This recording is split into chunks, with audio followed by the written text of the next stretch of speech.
Hello friends, welcome to Vistara goat and sheep traders. ನಾವಿವತ್ತು Kota bread ಬಗ್ಗೆ ಸಂಪೂರ್ಣ ಮಾಹಿತಿ ತಿಳ್ಕೊಳ್ಳೋಣ ಬನ್ನಿ. ಈ ಕೋಟಾ ಮೇಕೆನ ಕರೋಲಿ ಕೋಟಾ ಅಂತಾನೂ ಕರೀತಾರೆ. ಈ ಕೋಟಾ ತಳಿಯ ಮೇಕೆ ಬಂದು ರಾಜಸ್ಥಾನದ ಕೋಟಾ ಜಿಲ್ಲೆಯಿಂದ ಹುಟ್ಕೊಂಡಿದ್ದು ಈಗ ಗುಜರಾತ್ನಾದ್ಯಂತನೂ ಬೆಳೀತಿದೆ.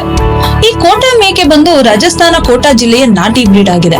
ಸಾಮಾನ್ಯವಾಗಿ ಈ ಒಂದು ಕೋಟಾ ಮೇಕೆಗಳಿಗೆ ಕಾಲುಗಳು ತುಂಬಾ ಉದ್ದ ಇರುತ್ತೆ, ಒಳ್ಳೆ ಮೈಕಟ್ ಹೊಂದಿದ್ದು ದೊಡ್ಡ ಗಾತ್ರದ ಮೇಕೆಗಳಾಗಿರುತ್ತೆ. ಮತ್ತೆ ಕೋಟಾ ಮೇಕೆಗಳಿಗೆ ಕೊಂಬು ಉದ್ದ ಇರುತ್ತೆ. ಮತ್ತೆ ಕೋಟಾ ಮೇಕೆ ಮೈ ಮೇಲೆ ಬಿಳಿ ಬಿಳಿ ಚುಕ್ಕೆ ಇರುತ್ತೆ. ಗಂಡು ಮತ್ತು ಹೆಣ್ಣು ಮೇಕೆಗಳ ಕೊಂಬುಗಳು ಮೇಲಕ್ಕೆ ಮತ್ತೆ ಹಿಂದಕ್ಕೆ ತಿರುಗಿರುತ್ತೆ. ಕೋಟಾ ಮರಿಯ ಬರ್ತ್ weight ಬಂದು 1.5 kg ಇಂದ 2 kg ವರೆಗೂ ಇರುತ್ತೆ. ಮತ್ತೆ ಈ ಕೋಟಾ ಮೇಕೆಗಳು ಹಾಲು ಮತ್ತು ಮಾಂಸ ಎರಡಕ್ಕೂ ಸೂಟಬಲ್ ಆಗಿರುತ್ತೆ. ಗಂಡು ಮೇಕೆಗಳು ಅಂದ್ರೆ ವಾತಗಳು 50 ರಿಂದ 50 kg ಲೈವ್ ವೇಟ್ ಇರುತ್ತೆ. ಮತ್ತೆ ಹೆಣ್ಣು ಮೇಕೆಗಳು 40 ರಿಂದ 45 kg ವೇಟ್ ಇರುತ್ತೆ.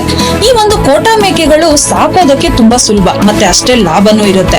ಈ ಕೋಟಾ ಮರಿಗಳು ಎಲ್ಲಾ ತರ ವಾತಾವರಣಕ್ಕೂ ಸೂಟಬಲ್ ಆಗಿರುತ್ತೆ. ನಿಮ್ಗೆ ಈ ಕರೋಲಿ ಅಥವಾ ಕೋಟಾ ಮೇಕೆಗಳು ಬೇಕಾದಲ್ಲಿ ನಮ್ಮ ವಿಸ್ತಾರ ಫಾರ್ಮ್ಸ್ ಗೆ ಬಂದು ವಿಸಿಟ್ ಮಾಡಿ. ವಿಸ್ತಾರ ಫಾರ್ಮ್ಸ್ ಲೊಕೇಟ್ ಆಗಿರೋದು ಮಾಗಡಿ ರೋಡ್, ತಾವರೆಕೆರೆಯ ವತ್ತೂರ್ನಲ್ಲಿ. ಹೆಚ್ಚಿನ ಮಾಹಿತಿಗಾಗಿ 6364749404 ಈ ನಂಬರ್ಗೆ ಕಾಲ್ ಮಾಡಿ.